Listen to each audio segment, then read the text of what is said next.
The early morning haze still lingered over the quiet suburb as David Carlson adjusted his rearview mirror and glanced at his daughter, Emma, in the passenger seat. She was unusually quiet today. Normally, the 16-year-old would be glued to her phone, complaining about school or blasting music from her earbuds. But this morning? Silence. "You okay, Em?" David asked, trying to sound casual. "You've barely said a word since we left the house." Emma flinched slightly, then nodded without meeting his eyes. "Yeah. Just tired, I guess."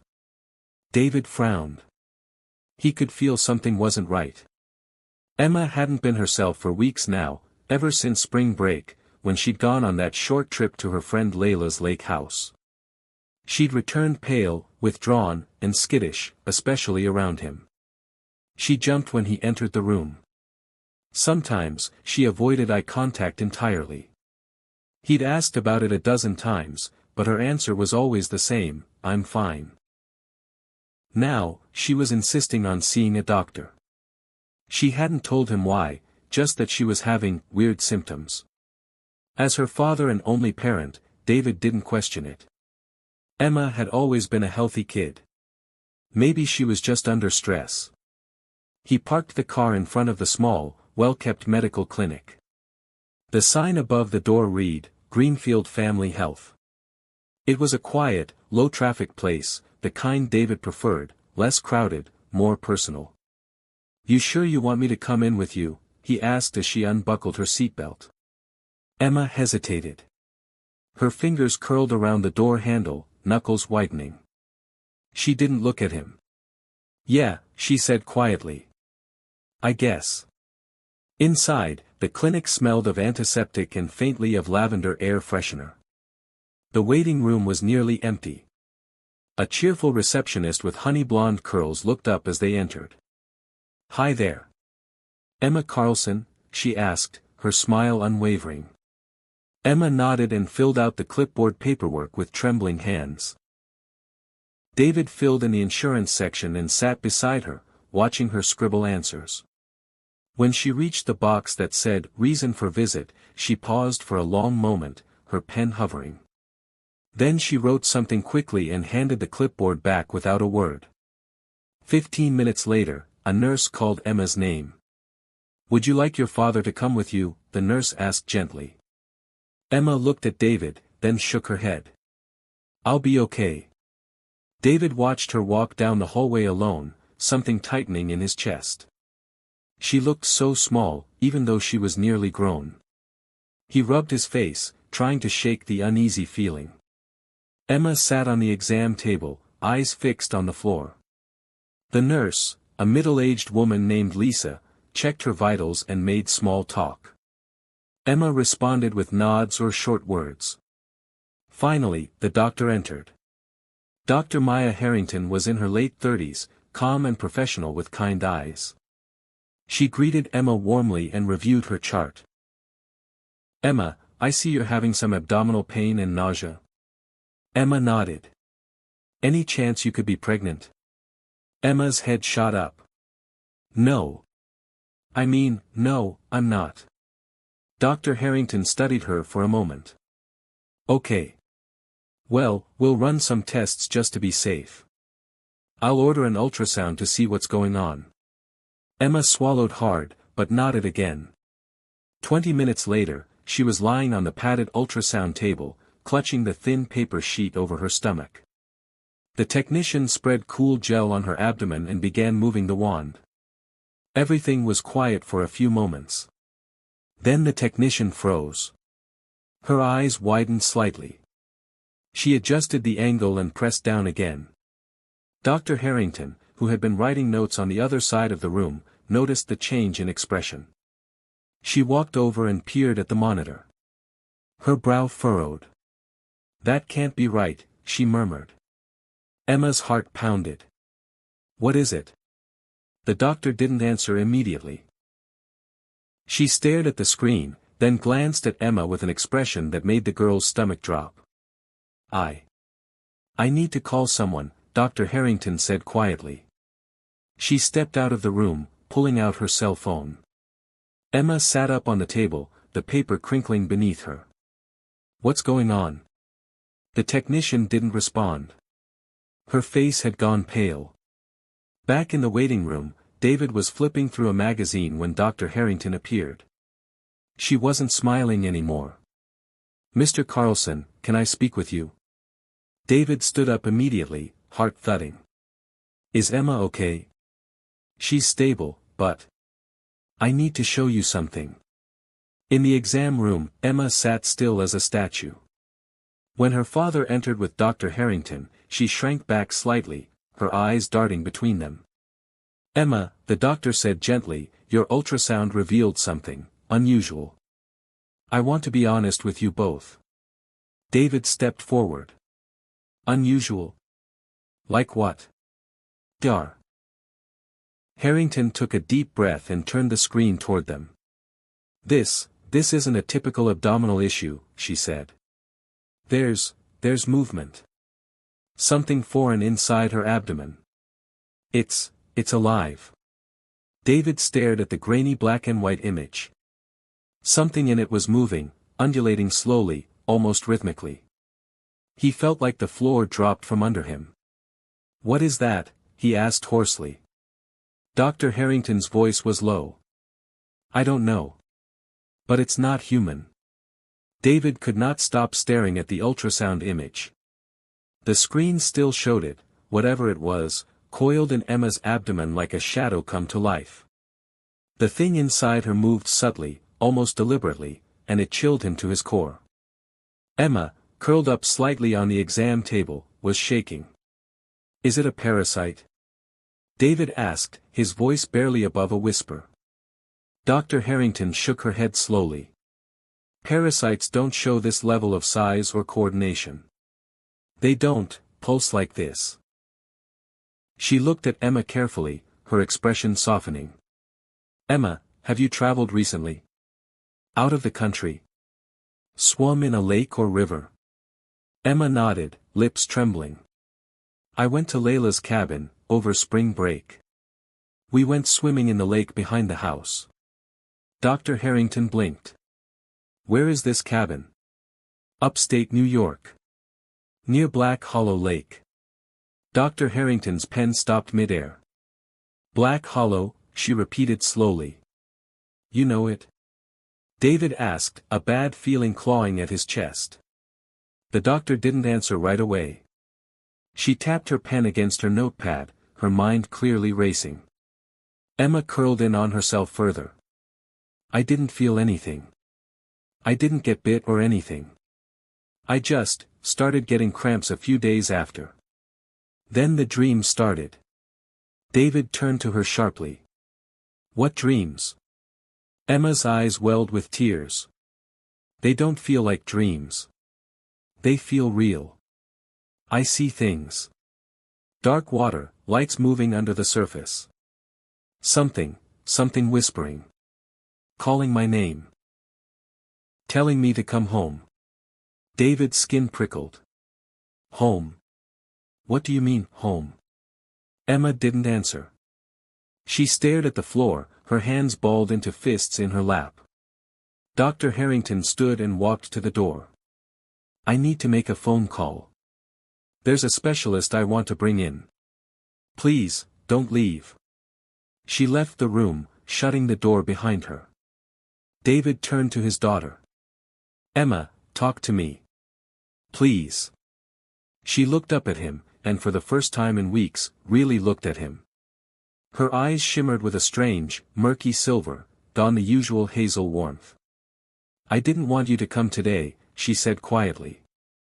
I didn't want you to see. David's stomach clenched. See what? She hesitated. You wouldn't believe me. Try me. Emma glanced toward the door, then slowly lifted her shirt. The ultrasound gel was still smeared across her stomach. Beneath it, her skin seemed to ripple faintly, as if something beneath the surface was shifting ever so slightly. David gasped. There's something inside you, he said, stepping backward, his voice hoarse with disbelief. It's not trying to hurt me, Emma whispered. At least. I don't think it is. Sometimes I can hear it. Like it's scared too. David blinked, his mind reeling. Hear it? Emma, this isn't normal. This is wrong. She nodded slowly. I know. Dr. Harrington returned a few minutes later, a phone in hand. I've called Dr. Leland. He's a researcher from the university hospital. He's agreed to come in. He's been studying some very anomalous cases near Black Hollow. He'll be here within the hour. David felt his blood run cold. Wait. Other cases? The doctor nodded grimly. 3, in the last 6 months. All teenagers. All with strange symptoms. One had to be hospitalized. The others disappeared. Emma's face went pale. I don't want to disappear, she whispered. David knelt by her side and took her hand. You won't. I promise. I'll protect you. But even as he said the words, something in the pit of his stomach told him it wasn't a promise he could keep. The exam room had been cleared, and Emma was moved to a private consultation room, where Dr. Harrington waited anxiously for her contact to arrive. Emma sat on the edge of a recliner, her eyes darting between her father and the door. I don't want to be a lab rat, she muttered. You won't be, David said firmly. The door opened and a tall man with dark-rimmed glasses stepped in.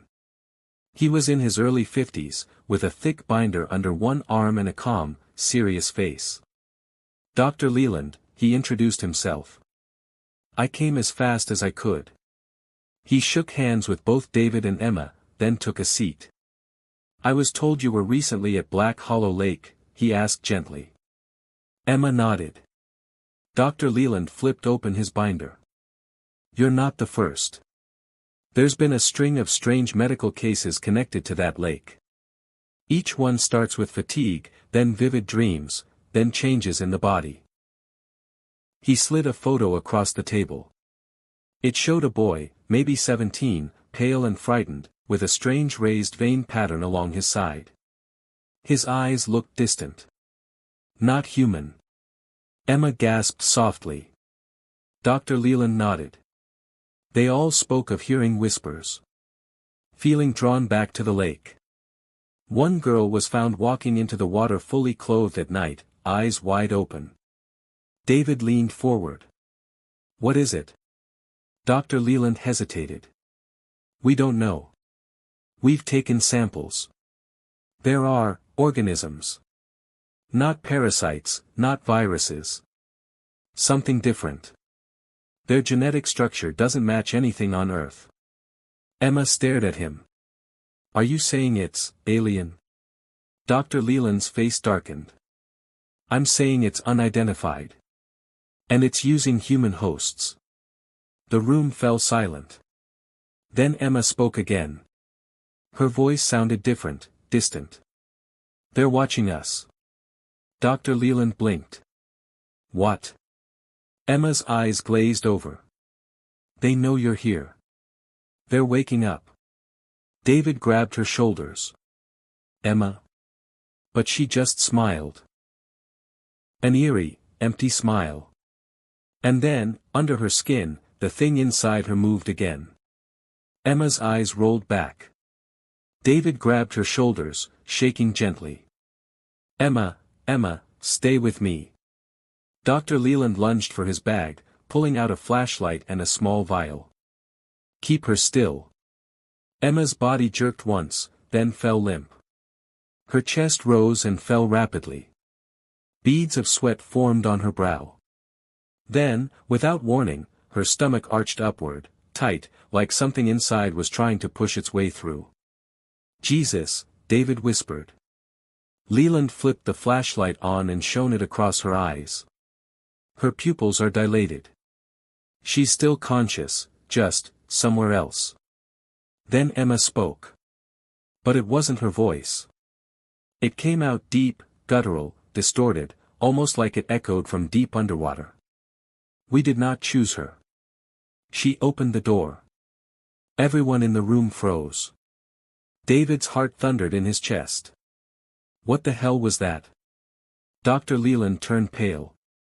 I've heard this before. One of the earlier patients. Before he vanished, spoke in the same voice. Emma sat up slowly, her eyes glassy, the strange silver hue flickering like moonlight on oil. Dr. Harrington entered with a sedative syringe. We have to calm her down, now. But the moment the needle touched her skin, Emma's eyes snapped toward the doctor. Don't hurt me, she said, this time, in her own voice. But her tone held a faint distortion, like two voices overlapped for a moment. Then she collapsed again. The room fell into stunned silence. Dr. Harrington stepped back, shaken. I've never seen anything like this in 20 years of medicine. Dr. Leland knelt beside Emma, whispering something quietly as he examined her. He took a small sample of blood from her arm and packed it carefully into a cooler in his bag. She needs to be moved to a secure facility, he said at last. I can pull strings at the university. She'll get better observation and... No, David cut in.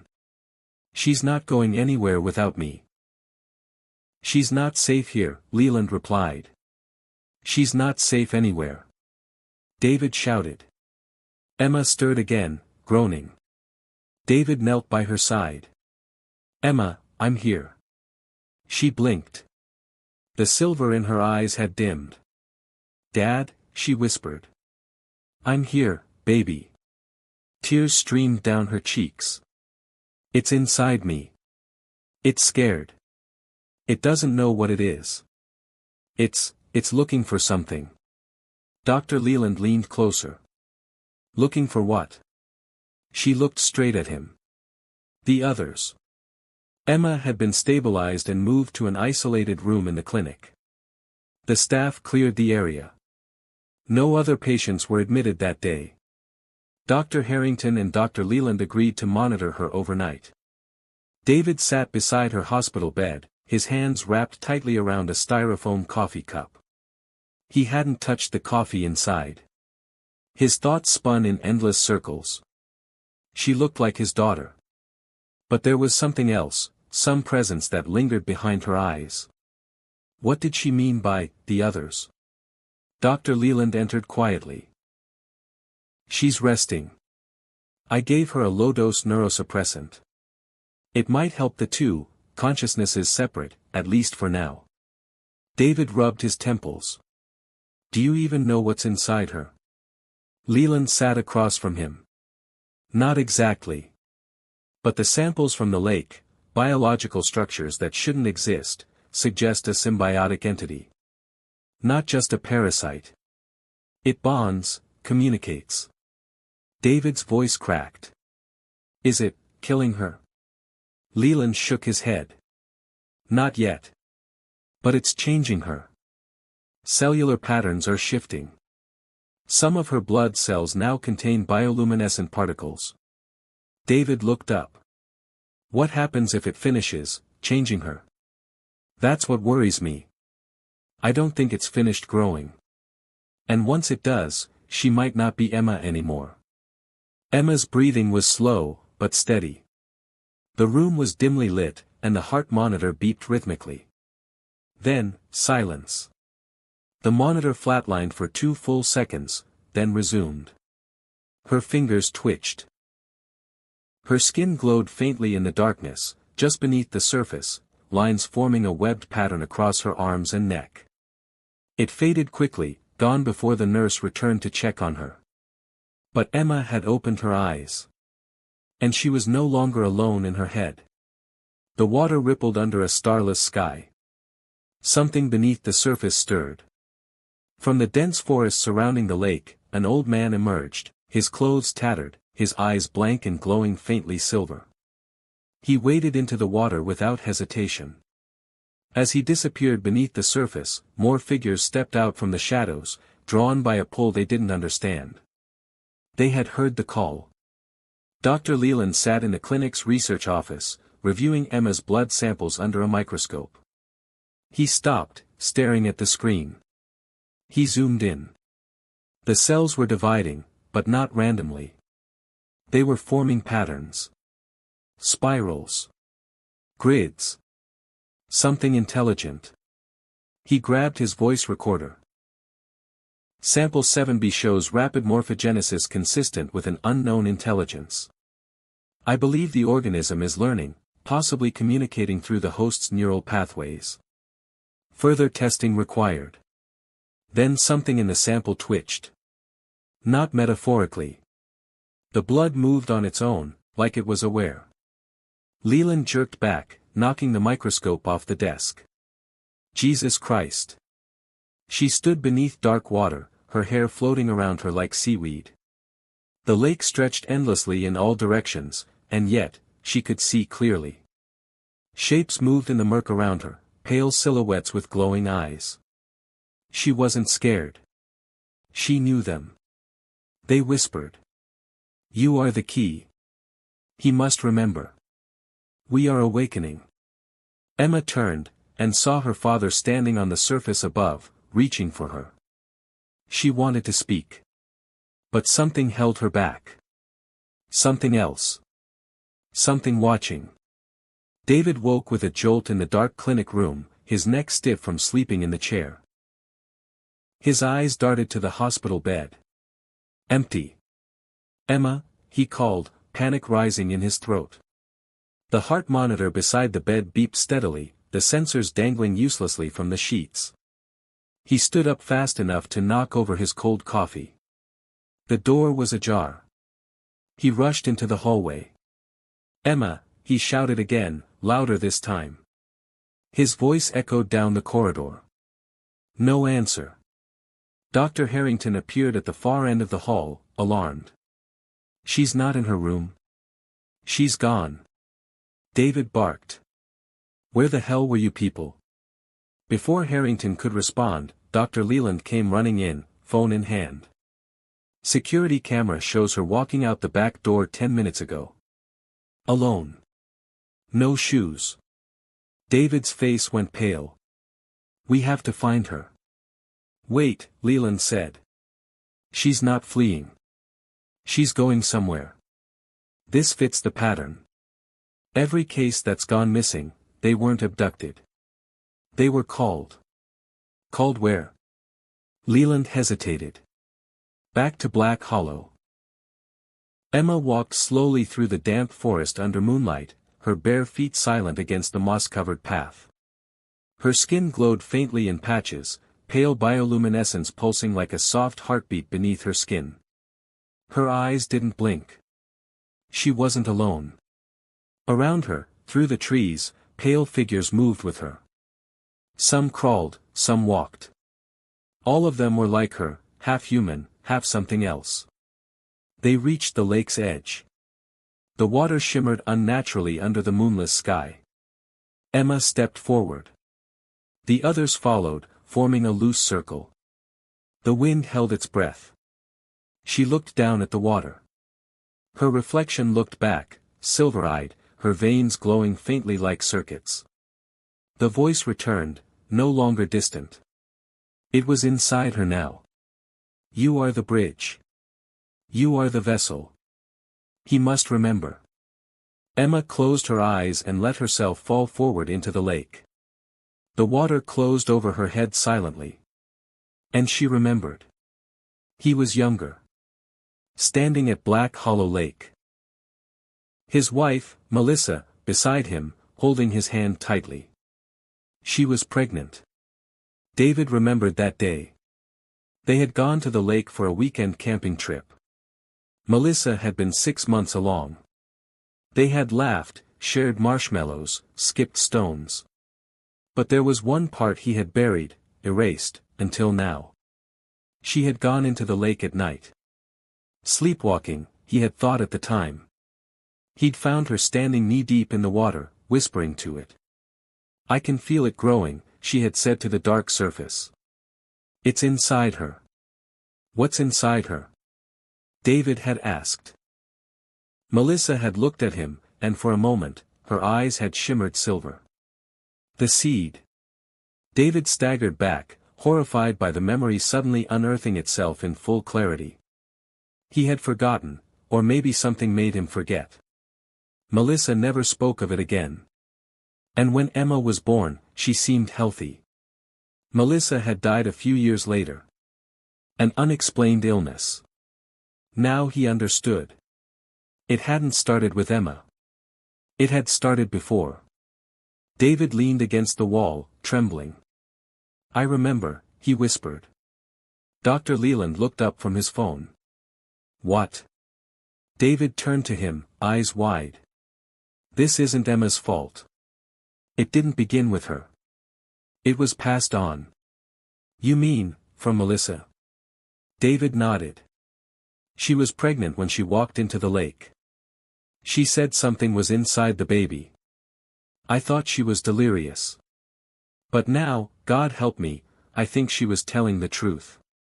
Leland exhaled slowly. That would explain the dormant biology in Emma, why it only recently activated. Some kind of genetic trigger. Environmental maybe. Her return to the lake may have reawakened it. David's voice broke. "What happens if she merges completely with it?" Dr. Leland hesitated. "Then the intelligence inside her may no longer be content to hide. It may use her to spread." David stood, panic hardening into resolve. "Then we stop it before that happens. We go to the lake." Emma sank through the darkness. It wasn't cold. It wasn't wet. It felt like space. Shapes moved around her. Vast and glowing. Massive, serpent-like silhouettes coiling far beneath, their bodies made of light and shadow. She could hear them, not with her ears, but deep in her skull. "You are almost ready." One of them came close, enough for her to see its eye. It wasn't monstrous. It was beautiful. Ancient. Wiser than anything she had ever known. And yet it looked at her like kin. "The surface world will not accept you. They will hunt you. Fear you. But here, you belong."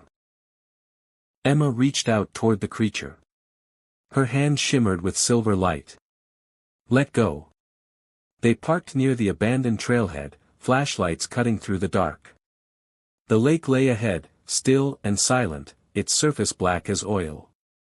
"Over there," Leland pointed. Tracks.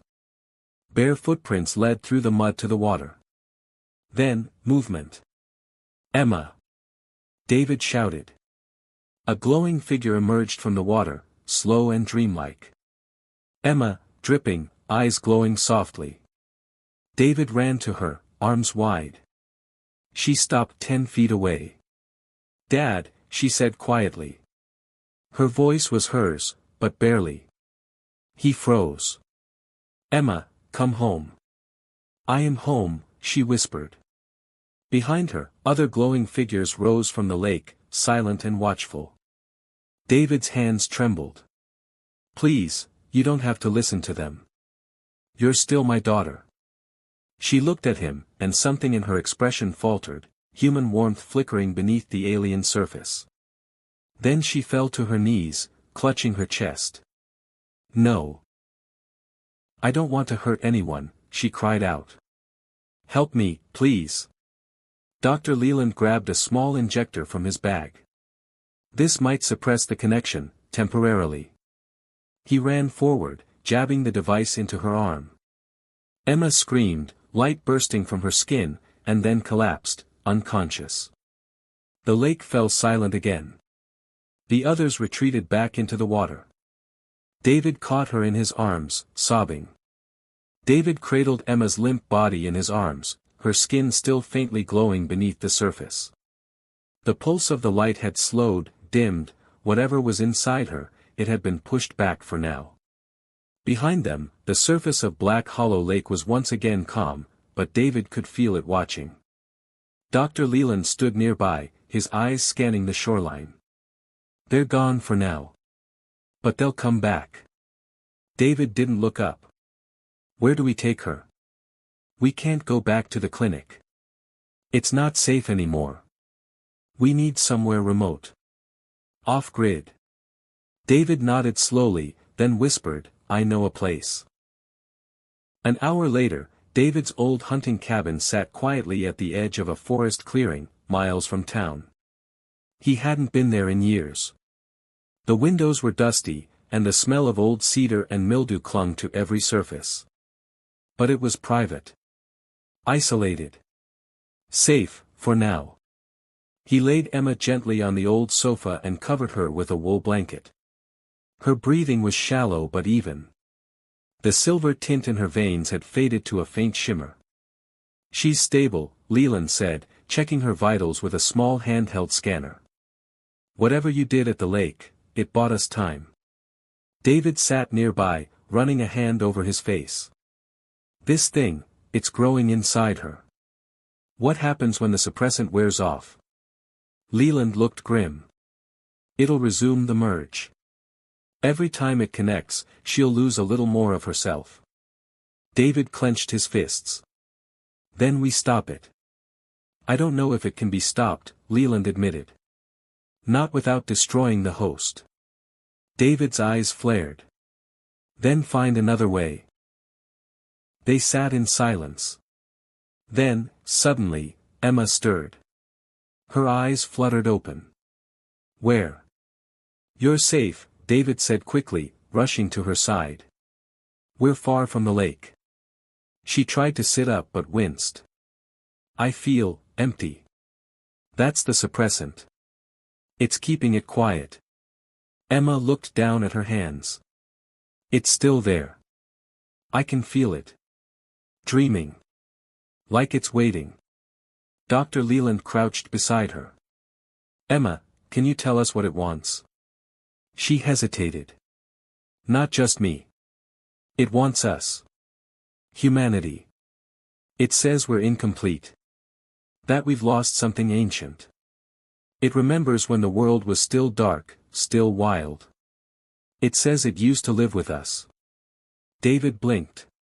"You mean, this thing isn't alien?" Emma nodded slowly. "Not in the way you think. It's old. From here. Before us. It went deep, hiding in the lakes, the oceans, until the world forgot it." Leland looked shaken. "A terrestrial intelligence, older than civilization." David whispered, "So it's not invading.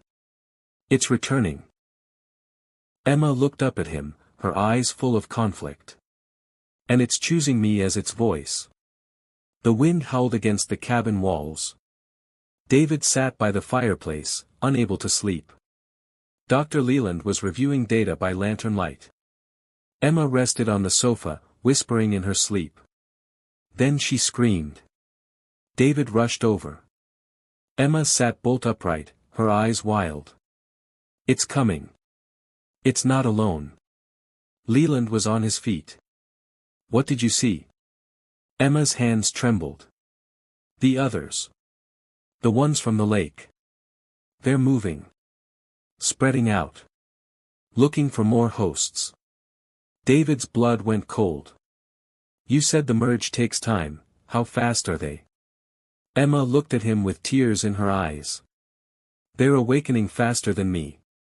Some of them are already gone, fully transformed." Dr. Leland pulled out a tablet and mapped their position. "If they're leaving the lake, we're looking at a potential outbreak zone. If just one gets into a populated area." "They won't," David said firmly. "We end it." Leland raised an eyebrow. "You mean destroy them?" "No," David said. "We cut off the signal. The thing in Emma, it's linked to the others. It's calling to them." Emma's face twisted in fear. "If you kill the signal, you'll kill me." David froze. "I can feel them," she whispered. "They're connected through me. Like I'm the hub." Leland stood in stunned silence. "You're saying if we want to stop them, really stop them? Then you have to sever the connection," Emma said.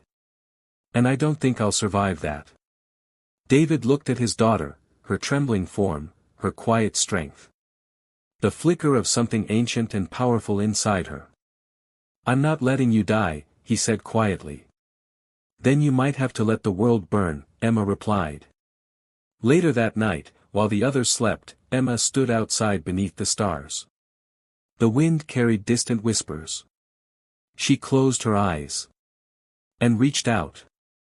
Her consciousness stretched beyond the woods, beyond the earth. She felt the lake, and the other lakes. The oceans. The rivers. All humming with the same pulse. Thousands of voices, some faint, some strong. Then, one deeper voice. Older. Child. Emma shivered. Who are you? I am what you would have been. What you once were. You carry our seed. But your heart wavers. Will you embrace us? Emma hesitated. No, she whispered. I don't belong to anyone. The silence after that was long and cold.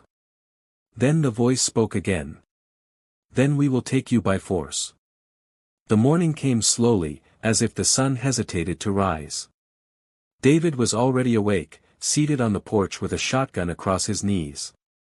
The woods were quiet, too quiet. Not even birds sang. Inside the cabin, Dr. Leland typed feverishly on his laptop, analyzing Emma's suppressed vitals. Her temperature had dropped 2 degrees overnight, her brain activity fluctuating wildly. He'd never seen anything like it. Emma sat on the floor wrapped in a blanket, staring into the cold ashes of the fireplace. Her eyes looked tired. Not just from lack of sleep, but as if they'd seen too much of the world in too short a time. I don't know how much longer I can keep it down, she said quietly. Leland looked up. You mean the connection? She nodded. It's pressing in from all sides. I feel them, hundreds now. Maybe more. Some already fully changed. They're feeding. David stood in the doorway. Feeding on what? Emma didn't answer immediately. Finally, she whispered, people. Leland stiffened. Where? They're spreading inland. Towns around the lake. I can feel them slipping into others the way it slipped into me. But they're not fighting it. They want it. It makes them feel powerful. David stepped inside. There's got to be a way to stop them without hurting you. Emma looked up, her face pale. There is. But you won't like it. Dr. Leland paced the room. If we isolate the origin signal, the central node of the hive, we might be able to collapse the network. The lake?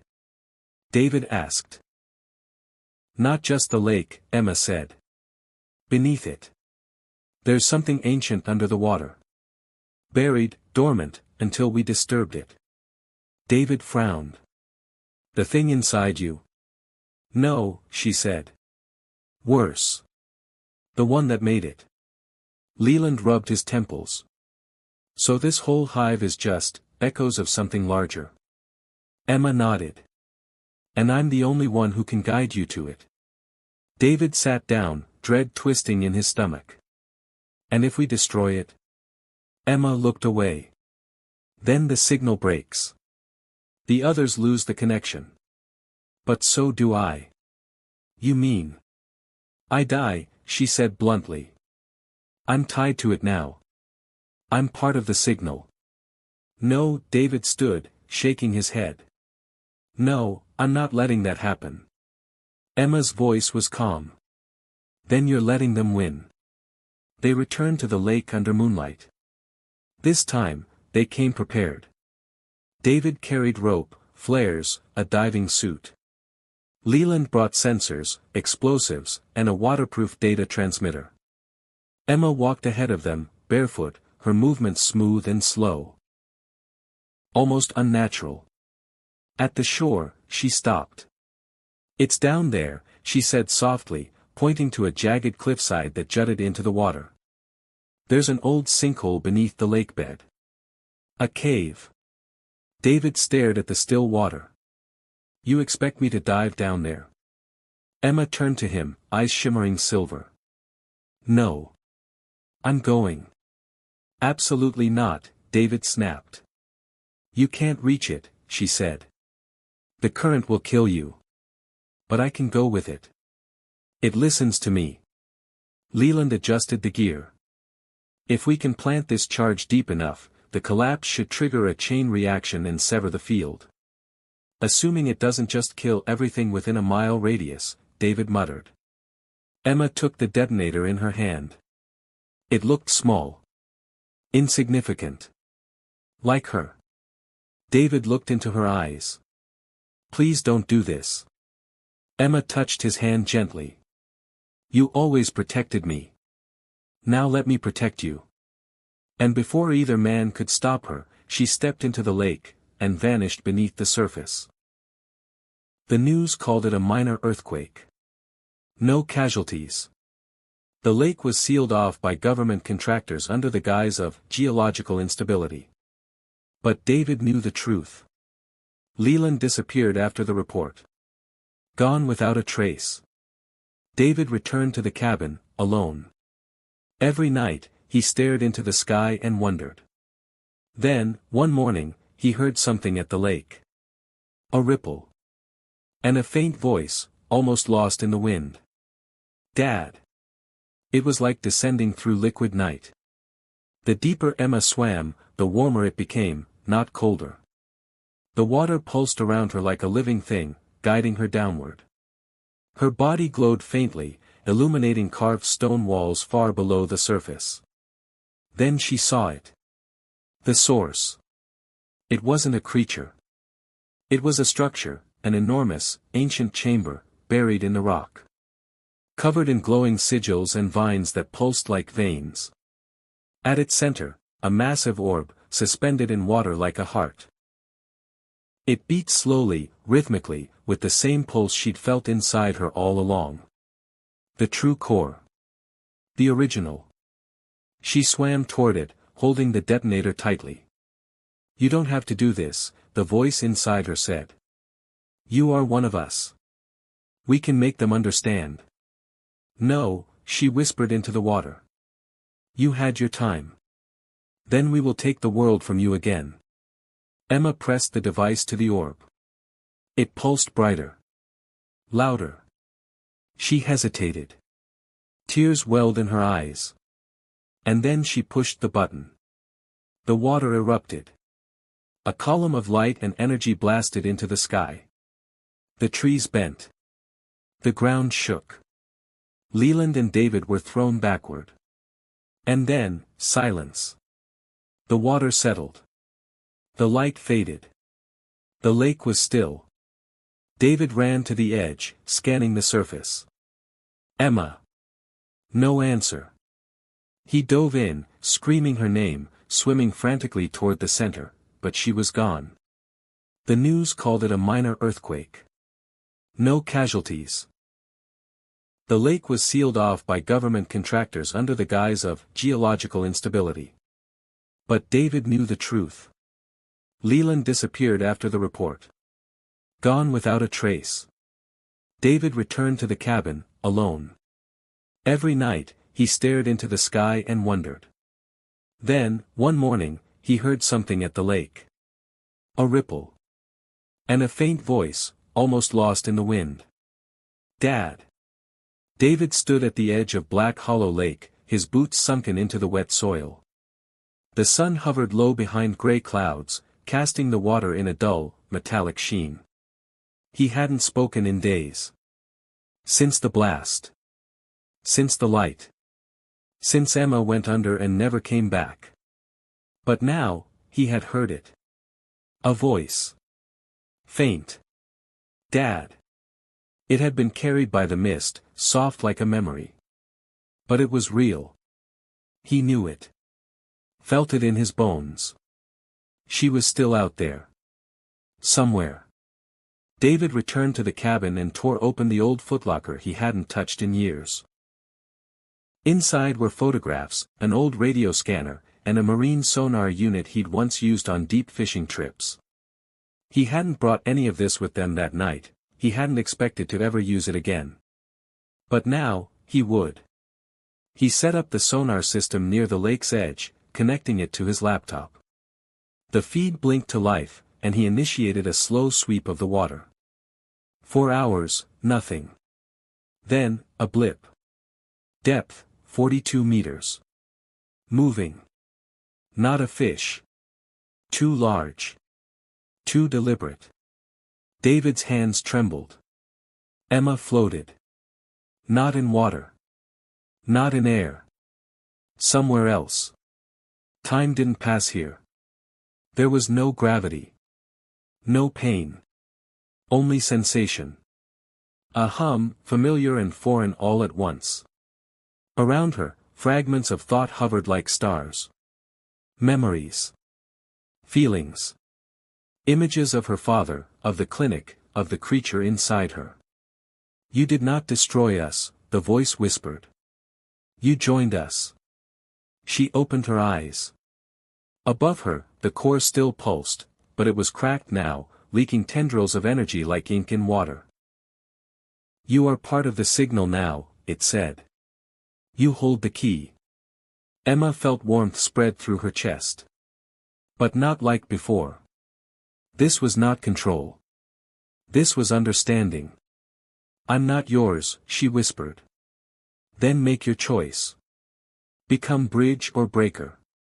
David hadn't left the shoreline in hours. The sonar had gone quiet again. The stillness was unbearable. Then, his radio chirped. A low, pulsing signal. He leaned in. A pattern. 3 beeps. Pause. 2 beeps. Pause. 1 long tone. A code. David's eyes widened. Emma.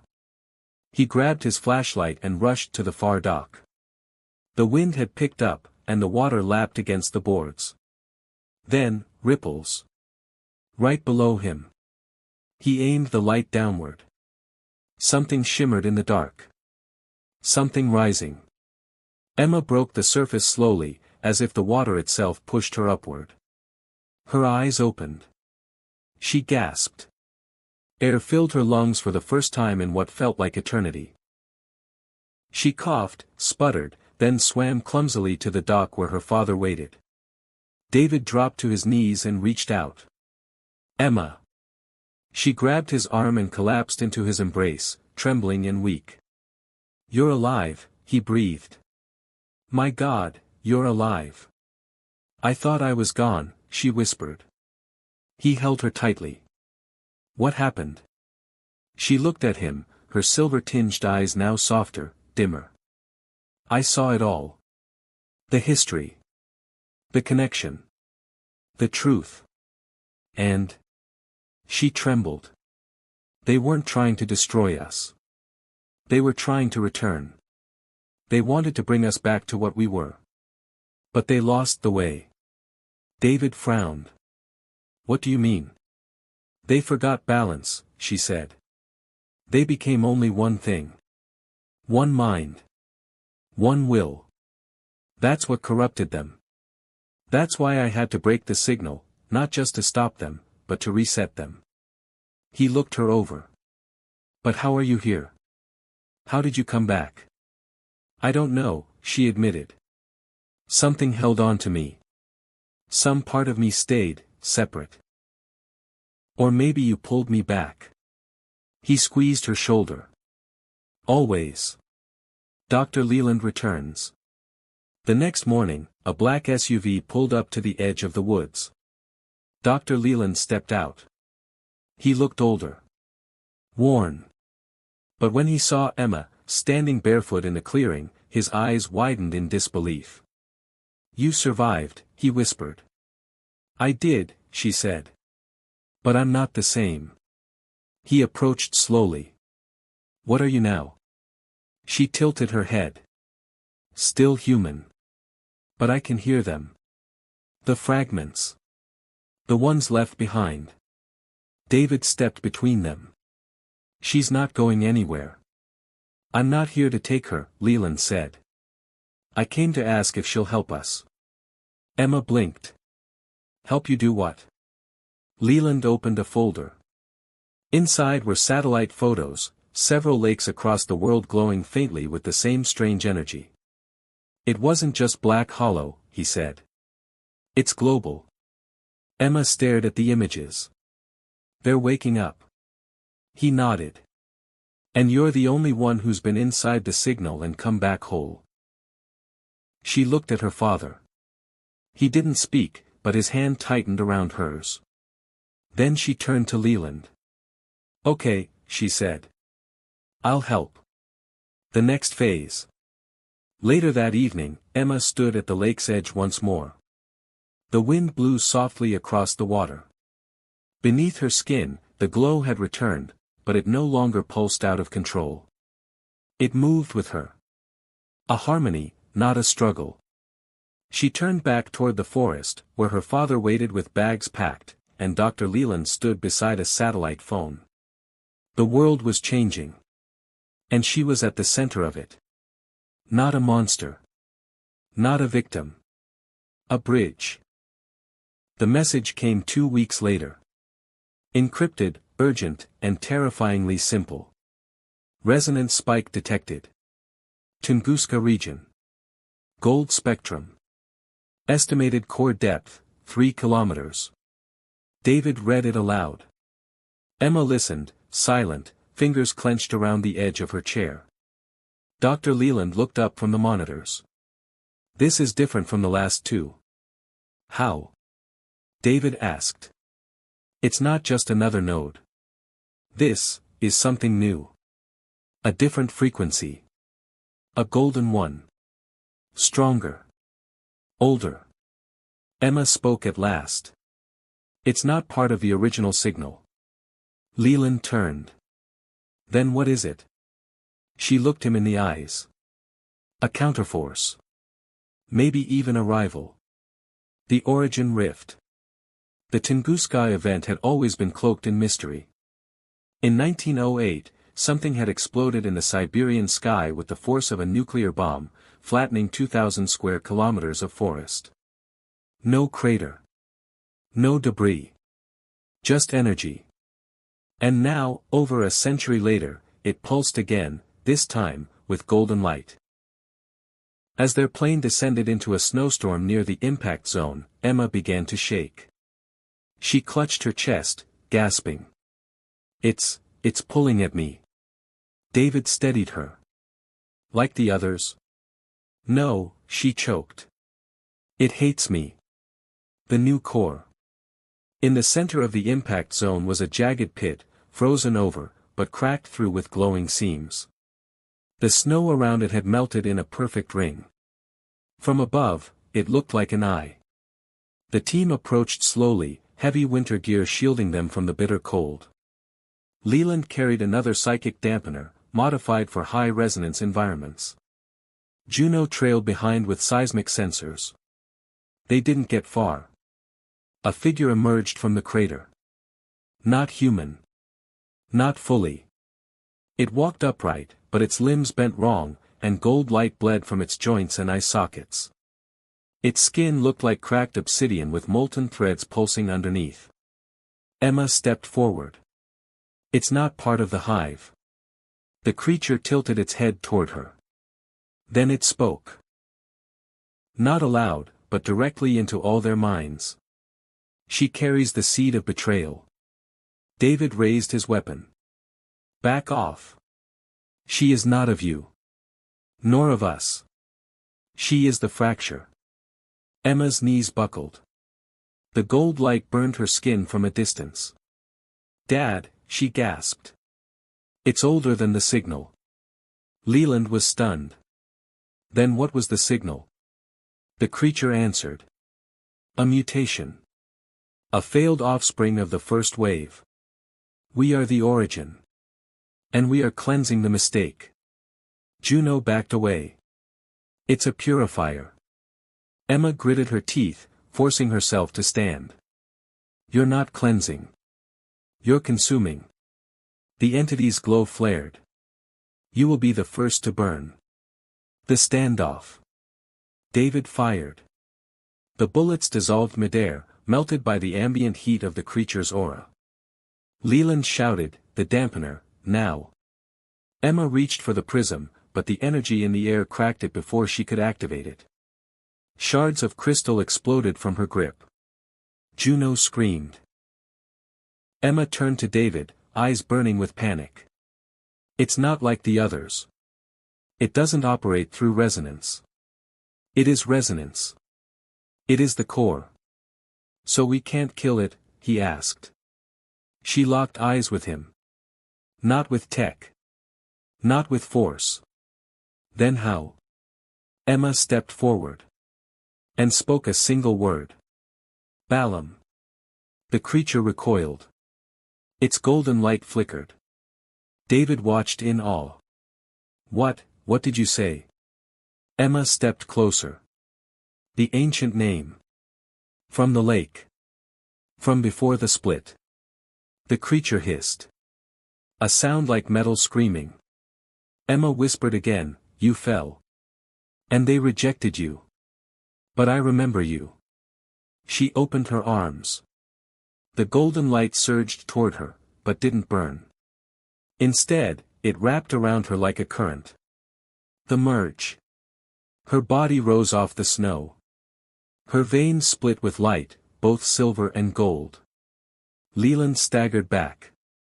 She's fusing with it. No, David whispered. She's absorbing it. Emma screamed. The ground quaked. Energy tore through the sky in a spiraling aurora. Then, silence. Her body fell, smoking, into the snow. Aftermath. Hours passed. The crater stopped pulsing. Leland confirmed it, it's over. The signal's gone. The counterwave, neutralized. David sat beside Emma's still form, wrapped in his coat. Her pulse was faint. But steady. Juno knelt beside them. She did it. Again. David looked to the sky. And whispered, how many more times does she have to? In the dark. Emma floated once more, in the place between places. But this time, she wasn't alone. Before her stood two figures. One of silver. One of gold. They knelt. You are balance. You are will. You may choose what comes next. Emma opened her eyes. Back in the snow. Alive. The air in the Siberian crater was quiet, but not peaceful. The wind carried an unnatural hum, as if the land itself remembered what had just passed. Emma sat on a blanket near the edge, sipping hot tea with trembling fingers. Her body still bore faint traces of the merge, golden veins pulsing beneath her skin, silver threads flickering in her eyes.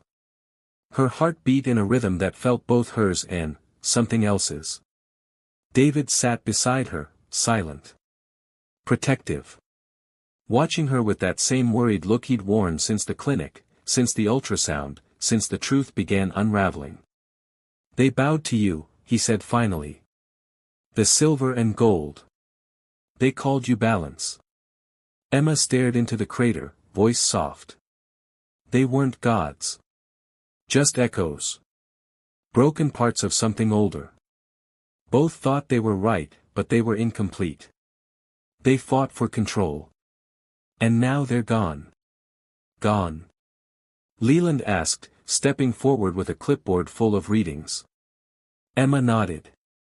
Absorbed. Resolved. I took in the last remnants of both. I don't think anything like them exists anymore. Not in this world. Leland frowned. Then what are you now? Emma looked at her hands. I don't know. The global pulse. That night, all across the world, strange signals ceased. Satellites monitoring seismic and electromagnetic activity reported a global drop in low-frequency noise. Paranormal hot zones went quiet. Migratory animals returned to normal paths. Children in high-sensitivity clinics, those who had shown signs of resonance sickness, suddenly recovered. The nodes were dark. Everywhere. Leland confirmed it again the next morning. It's not just suppression. The network is dead. The core frequencies are gone. Emma said nothing. But inside her, something was still alive. Not a voice, but a presence. One that waited. And watched. And listened. Back to Black Hollow. They returned to Black Hollow Lake in late spring. The water had receded. The woods had grown thick again. Emma stood barefoot at the edge. The place where it all began. David watched her from the porch of the restored cabin. He hadn't asked her what she planned to do here. He trusted her now in a way that went beyond understanding. Leland and Juno stayed behind in the States, documenting the collapse of the global resonance web. Already, governments were pressuring them for answers, and containment. But Emma had withdrawn from it all. She wasn't theirs. She wasn't anyone's anymore. She was herself. And something more. The whisper. At midnight, the lake stirred. Emma walked to the shore alone. The moon was full. The surface shimmered. Then, a sound. Not external. Internal. A whisper inside her chest. It is quiet now. She breathed slowly. I know. The balance is held. For now. Emma nodded. But it won't last forever, will it? Nothing does. She looked up at the stars. So what am I meant to do? Watch. Wait. Listen. You are not the end. You are the interval between songs. The next note will come. Emma didn't cry. She didn't shake. She simply stood, hands at her sides, and whispered back. I'll be ready. David's journal entry. April 14th.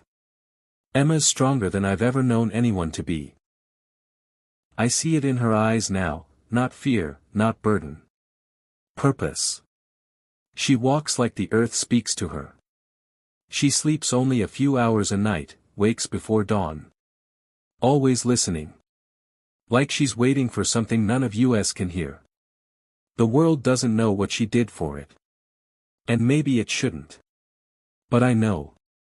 And I'll protect her until my last breath. Even if what comes next is bigger than all of us. Somewhere in the void. Far from Earth, somewhere between stars, a ripple echoed in a space without direction. In the silence, a new signal bloomed. Not gold. Not silver. Red. A single tone, slow and steady. Searching. Waiting. Calling. Emma awoke before sunrise. The air was different.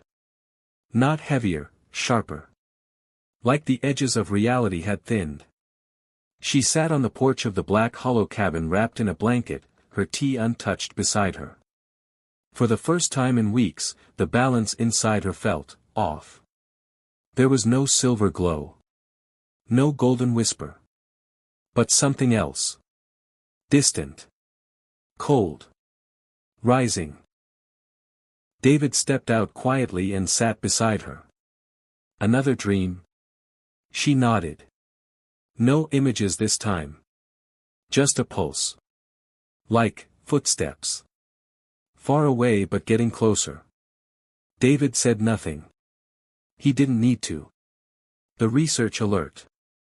Dr. Leland sent the warning 2 hours later. New activity detected. Mars orbit. Deep band transmission.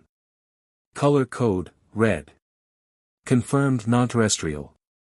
It's broadcasting directly into Earth's resonance layer. No response from remaining nodes, because there are none left. This is something else. Emma stared at the message on her satellite phone. And she knew. This isn't part of the old network, she whispered. It's what comes after. David stood. You mean another signal? She shook her head. A new sender. The last walk. Emma returned to the lake one final time. The waters were still. Quiet. But not dead. She kneeled at the edge, touched the surface, and listened. And what she heard was not a whisper. It was a knock. Hard. Rhythmic. Demanding. Behind her, David stepped into view. "I thought we ended this," he said. "So did I," she replied. She stood slowly and looked up into the sky. "Mars." He blinked. "You're not saying this is, from there?" "Not Mars itself. But something under it. Something waiting. Watching. Maybe since the beginning. Maybe longer." David's voice cracked. "What does it want?" Emma closed her eyes. "It wants to know what happened to the ones who came before. And it's coming to find them." The choice. Back inside the cabin, Emma laid out Leland's data, old maps, psychic readouts, and her own hand-drawn diagrams. The red signal was already penetrating the Earth's magnetic field, reaching for sensitive minds. She looked at her reflection in the window. Her face was calm. But her reflection shimmered faintly in the corners. Flickering. Not red. Not gold. Not silver. All three. David stepped in behind her. "What are you thinking?" Emma turned to him. "The balance didn't break when I absorbed the signal. It moved. Into me. I didn't just silence them, I inherited them." He went still. "You're saying you're them now." "I'm not them," she said firmly. "But I hold them. And the red one knows. That's why it's coming." David's voice was quiet. "To kill you." Emma looked up at the sky. "To merge with me. Goodbye." The next morning, Emma packed a small bag, satellite gear, old recordings, a prism core from the original dampener, and handed David a note. He read it in silence. "I have to go to the impact site," she said. "To the old signal's birthplaces. To the nodes. One last time." "I'll come with you," he said quickly. Emma shook her head. "You've done enough. If it sees you, it might see weakness. But if I go alone, maybe it'll listen." He grabbed her hand. "You're just a kid." She smiled. "No, Dad. Not anymore. At the edge of the world." Emma arrived in Greenland under an alias, traveling alone. She hiked out to the old collapsed resonance point, a glacial cavern lit with violet light, now dormant. The air was cold, but familiar. She opened her satellite receiver. The red signal screamed to life. But this time, she didn't shield herself. She opened. And the signal flooded her. Images. Thoughts. Sounds from another world. Cities made of metal and bone. A sun that burned not with fire, but with memory. A species that did not speak, only felt. And her face, reflected in a surface millions of miles away. Then, contact. "You are the last echo," it said. "You carry the pieces of our cousins. We ask you to open the gate." Emma whispered, "Why me?" "Because you endured. You fractured. You survived. You are the bridge between extinction and rebirth." Emma stood still. Frozen. And she made her choice. 3 days later. David sat on the porch, alone. No word. No signal. Until the wind changed. And the sky burned. A narrow beam of light, neither red nor gold nor silver. Shot into the sky from the Arctic. A new color. White. Final entry, Emma's journal. They didn't want to destroy us. They didn't even want to rule us. They just wanted to return. But now, we have the chance to become something else. Not the past. Not the future. Something new. I am the bridge. And the gate is open.